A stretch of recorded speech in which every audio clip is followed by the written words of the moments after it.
উনুন test of Bengal, সহজে রান্না শেখার ঠিকানা। আপনাদের সাথে আমি পায়েল। শুরু করছি আজকের রান্না। আজ আমি রান্না করছি ডিমের ঝোল। বাঙালি বাড়িতে মাছের ঝোল ভাতের মতোই জনপ্রিয় আরেকটা খাবার হচ্ছে ডিমের ঝোল ভাত। শীত হোক, গরম বা বর্ষা, সারা বছরই কিন্তু ডিম আমাদের ভরসা।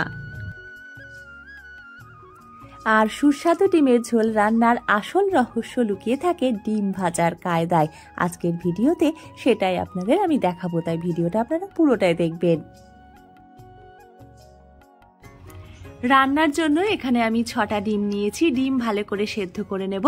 আর তার সাথে আমি 4টে আলু ডুমো করে কেটে নিয়েছি। এই আলুগুলো ভালো করে ধুয়ে নিয়েছি এবং নুন দিয়ে আমি জলে ভাপিয়ে নেব 3 থেকে 4 মিনিট। ডিম সেদ্ধর জন্য কিন্তু জলের মধ্যে আমি অল্প একটু নুন দিয়েছি। ডিম প্রায় 10 মিনিট আমি সেদ্ধ করব আর আলু 3 থেকে 4 মিনিট ভাপিয়ে নেব। আলুটা ভাপিয়ে না নিয়ে আপনি চাইলে তেলে ভেজেও রান্না করতে পারেন। আলু ভাপানোর পরে জল ঝরিয়ে নিয়েছি আর একটা কাঁটা চামচের সাহায্যে আপনাদের আমি দেখাচ্ছি। ভাপানোর ফলে আলু প্রায় অর্ধেক ভাগ সেদ্ধ হয়ে গেছে। এতে করে আমার রান্নাটা খুব তাড়াতাড়ি হয়ে যাবে। ডিম সেদ্ধ হয়ে গেলে আমি গরম জলটা ফেলে দিয়ে কিছুটা ঠান্ডা জল নিয়েছি এবং তারপর আমি ডিমের খোসাগুলো এইভাবে ছাড়িয়ে নিচ্ছি। উনুন টেস্ট অফ বেঙ্গল সবসময়ই আপনাদের কাছে বিশেষ কিংবা রোজকার রান্নাগুলো খুব সহজ পদ্ধতিতে করে দেখায়। আজকের রান্নাটাও তার ব্যতিক্রম নয়, আপনারা সেটা বুঝতেই পারছেন। তাই আপনারা ভালোবেসে উনুন টেস্ট অফ বেঙ্গলকে করে তুলতেই পারেন আপনাদের রান্নাঘরের সাথে। ডিমের খোসা ছাড়ানো হয়ে গেছে। এবারে ডিমগুলো আমি খুব ভালো করে ধুয়ে নিলাম, এতে করে ডিমের গায়ে একটুও খোসা লেগে থাকবে না। সেদ্ধ ডিম ভাজার আগে অল্প করে চিড়ে নেবেন, নইলে কিন্তু তেলে দেওয়া মাত্র আস্ত ডিম ফেটে বিপদ হতে পারে। আর এই ডিম চেরার সময় রয়েছে আসল কায়দা। আমি একটা কাঁটা চামচের সাহায্যে চিড়ে নিচ্ছি। আপনি এটা চাইলে ছুরি দিয়েও চিড়ে নিতে পারেন। ছোটবেলায় মাকে দেখতাম দেশলাইয়ের কাঠি দিয়ে মা ডিম চিড়ে নেয়। ডিম চেরার সময় এমনভাবে চিরতে হবে যাতে করে সাদা অংশ ভেদ করে কুসুমটাও অল্প চেরা হয়ে যায়। এতে করে রান্নায় আষ্টে গন্ধ থাকবে না এবং স্বাদও বেড়ে যাবে অনেকখানি। তবে এই কাজটা আলতো হাতে করতে হবে, নইলে কিন্তু ডিম ভেঙে যাবে। রান্নার জন্য এখানে আমি 7-8 কোয়া রসুন, একটা ছোট টমেটো, একটা মাঝারি সাইজের এবং একটা ছোট সাইজের পেঁয়াজ আর 4-5টা কাঁচা লঙ্কার পেস্ট বানিয়ে নিচ্ছি। আর কড়াইতে সর্ষের তেল গরম করে ডিম ভেজে নেব।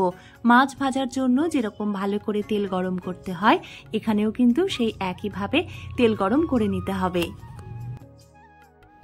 নুন হলুদের সাথে আমি একটুখানি কাশ্মীরি লঙ্কার গুঁড়ো ডিমে মাখিয়েছি।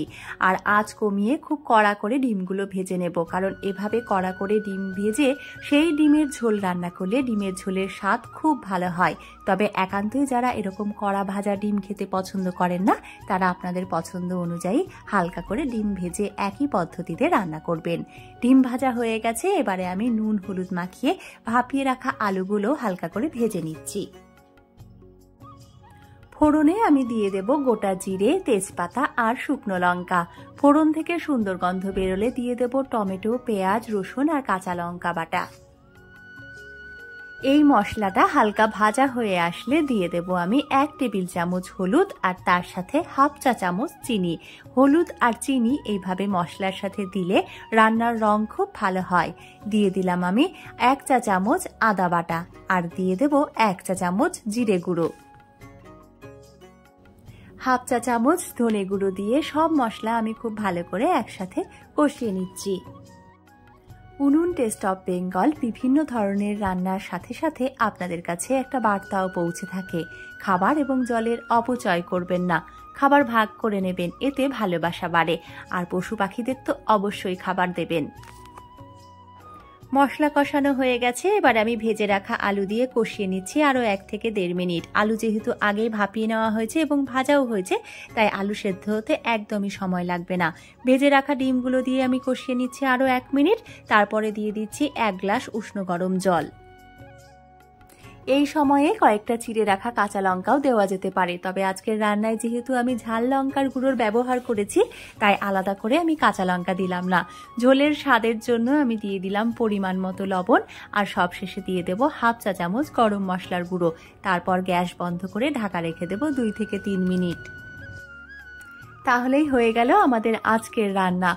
আপনারা দেখেই বুঝতে পারছেন যে রান্নাটা কতখানি লোভনীয় হয়েছিল। যেমন দেখতেও সুন্দর হয়েছিল তেমনি খেতেও ভালো হয়েছিল। তাই আপনাদেরও বলবো আপনারাও একদিন এইভাবে বাড়িতে ডিমের ঝোল রান্না করুন এবং আমাকে অবশ্যই জানিয়ে যান যে আপনাদের কেমন লেগেছে। আর হ্যাঁ, আপনারা কিভাবে ডিমের ঝোল রান্না করেন সে কথাও কিন্তু আমাকে জানাতে একদম ভুলবেন না। আপনারা সুস্থ থাকুন, ভালো থাকুন, আনন্দে থাকুন। ধন্যবাদ।